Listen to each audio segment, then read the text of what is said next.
Ano po ang masasabi niyo rito? Yung pulse isa is 25%? 35? 25. 25. 35? Well, let me tell you, I've seen the other surveys. He gets 15, 20 at most, 25 at most. So yung sinasabi na ibang survey, baka di niya na binanggit kasi mas mababa pa siya doon. Mayor, Yung pagpasok nyo kay Tatay Digong, ano yung balita sa Pilipinas na pinalitan sa kanya? Anong reaction niya?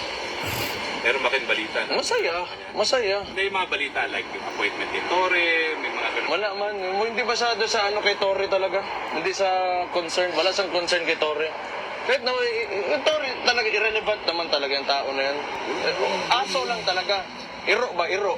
O muna, pag utusan mo, gagawin niya in exchange for, of course, you know, everything is negotiated in this administration.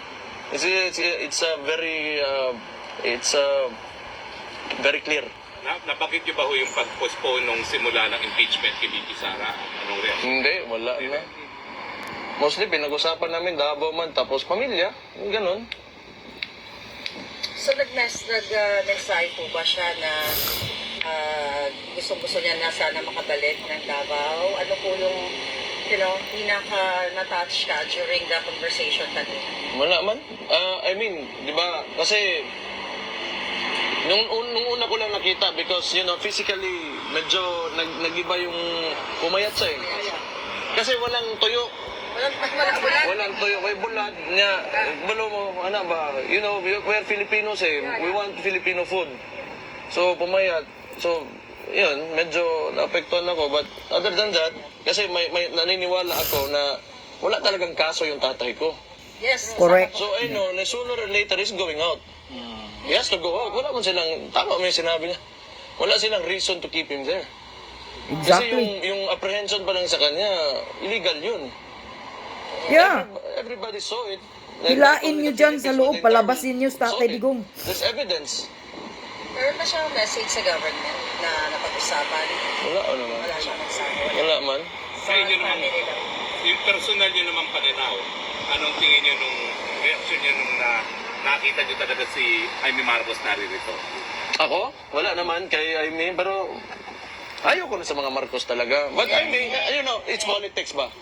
But I can, you know, I can be casual with her. I can treat her as a friend, but Yeah. let's not talk about politics kasi Correct. hindi tayo magkasama dyan. Politic is Yeah. an Pero Mayor, gusto ko asshole. lang clarify kasi minsan may mga lumalabas, syempre hindi ko alam controls niya o whoever, na parang ang pagdating dito ni Amy Marcos, parang pinapalabas nila, parang siya yung bringer of hope for PRRD to go home. Uwi na I just want to correct that. Who is she? In your own She just senator. perspective. Meron ba siyang power to bring PRRD home? Kasi yun yung mga lumalabas sa mga trolls. Hindi. Kasi, nakauwi na ba si Madam? Nakauwi na. Nakauwi na. O, hindi totoo. Kasi wala man niya nadala. Hindi nga madala ni Sara na Vice President, si Amy pa. Ano ko siya, inaasar ko siya. Hindi. Pero kasi kung ganun yung yun ang pag-usapan. Hindi, mas maganda po kasi yung klaro dahil kami dito nakikita namin yung effort ng family. Yeah, but You're doing your best. whatever it is, kung nandito si Madam Aimee, okay na yun. That's enough na she's supporting. Wala naman akong problema sa ganun. Iba yung politics, iba rin tong ano. You know, like, alam nyo kasi, ang ginagawa talaga ng administration ngayon, they're trying to divide us. So, yan yung, that's how you conquer, you know, a people. Yeah, divide. Kasi pag nagkagulo kayo, may mapupulot sila na makakawakan nila with the use of resources, money, whatever, intimidation. Alam mo, Kaya nagkakagulo tayo. So, we have to remember na lahat tayo Pilipino. Mapa-Ilocano ka ba, Dabawenyo ka, Bulanon ba ka, unsa ba ka niya, Banyakis ka, unsa. You know, Pilipino tantanan, at the end of the day, we have to help each other. that's Okay? Alam mo, So- napakaganda na sinabi mo, no, Mayor, kasi ako bilang isang observer, kasi nalulungkot kapag nakikita mong may division. So once and for all, nandito si Mayor, at least pinapakita niya sa atin na dapat hindi tayo nag-aaway-away. Kasi ang bottom line, we're here because of Pangulong Duterte. Di ba dahil kininap siya. So, napakaganda ng mensahe na dapat tayo sumusuporta kay PRRD talaga. Hindi tayo nagkakagulo. Kasi yun ang gusto ng mga bangal. Mayor, depende lang sa kung yung manang tubagon. Mayor, sinabi ni Pangulong Marcos na watch me sustain ang 20 pesos kada kilong bigas. Naniwala po ba kayo sa na posible ito? You know, things are easier said than done. So kung gawin na yan, mabuti, di okay, sige. Wala, ano ngayon?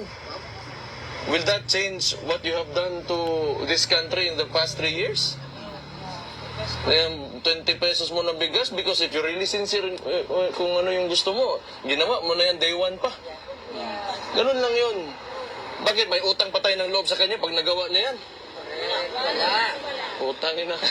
Sama ni kalibutan na eh. Last question na lang, Mayor. Sorry ma. Kung bumalik ka sa bugong Last mamo. na lang, Mayor. Mayor, sa kabila ng panawagang magbitiw siya sa pwesto, sinabi ni Pangulong Marcos na hindi siya magre-resign. Ang sabi niya, bakit ko gagawin yon? Hindi ko tinatakbuhan ang problema. Ano po ang reaksyon niya dito? Hindi daw siya magre-resign kasi hindi niya tinatakbuhan ang problema. Oh, yun na. Tama. Siya yung problema. I think, hindi, wala man talaga mag-resign dyan. He's not man enough to do it anyway. He's not that kind of person. He cannot even own up to his mistakes. You know, he cannot admit that this country is, like divided. It's in Mayor, we talk about message. in ruins right now. Ni Pangulong Duterte. Ikaw naman, ano yung ni-reassure mo sa kanya? Ano yung naikwento mo sa kanya? Yun na, nandito kayo lahat. At sabi niya, Oh, saya siya. Sa birthday ni Sarah, sinabi na namin, siguro doon. Tama na. Okay na. Paano yung Ay, Jenny, Mayor, may ano ba? Oh. Ano po ang masasabi ninyo sa mga balita tungkol sa impeachment case na kinakaharap ng inyong kapatid na si Vice President Sara Duterte? Wala. Sana lang pasagutin yun. Sana sagot lang. niya na yan. Gusto niya ng lahat. Oh. Wala. Kasi, Yeah. halata naman yung ano talaga ngayon. Makita nyo lang, yung politika ng Pilipinas, ginapag-initan talaga kami ng administration ngayon. So, tingnan natin kung Diyos na magsasagot niyan. Yes. Mayor, panghuli na lang, saan ka kumukuha ng strength para labanan itong mga paggigipit sa ating lahat, sa ating mga Pilipino? Sa totoo lang, may tiwala talaga ako sa Pilipino na kaya pa natin na pagandahin yung bansa natin. Kasi high moral man yung mga supporters natin, yung mga DDS, yung mga naniniwala kay PRD nung pagbaba niya. That's why he got a really high trust approval rating, trust rating. So, tingin ko, ang mga Pilipino gusto rin, especially yung mga OFW, because yung point of comparison nila, yung mga lugar na tinitirahan nila, so nakikita nila on how governance should be and how a government should treat its people, di ba? So I think, yun. Yan. Sa tao kayo kumukuha ng lakas. Yes. We love that.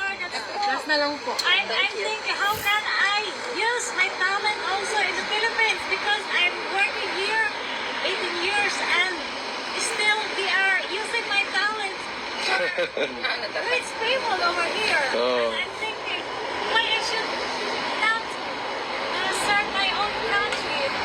That's true. That's true. Yep. Di ba? Ano, ma'am? We are also thinking, we are here because we are looking for nice, but we have more nicer in the Philippines. That's I'm looking for. My spirit, very positive, optimistic. Yes! We love PRRD. He's the best president before. Tama, ganun yun. Laban ng lagi. Because wala man. If you stop now, wala na mangyayari talaga. Correct. Labanan ng mga demonyo ng mga bangag. Talaga ng Pilipinas. Yung mga traditional practices talaga ng mga politicians. Pero that's another topic. And I don't want, kasi marami na namang magagalit sa akin pag magsalita talaga ako niyan. Last daw, Mayor. Last na lang po. Last daw, Mayor. Last question.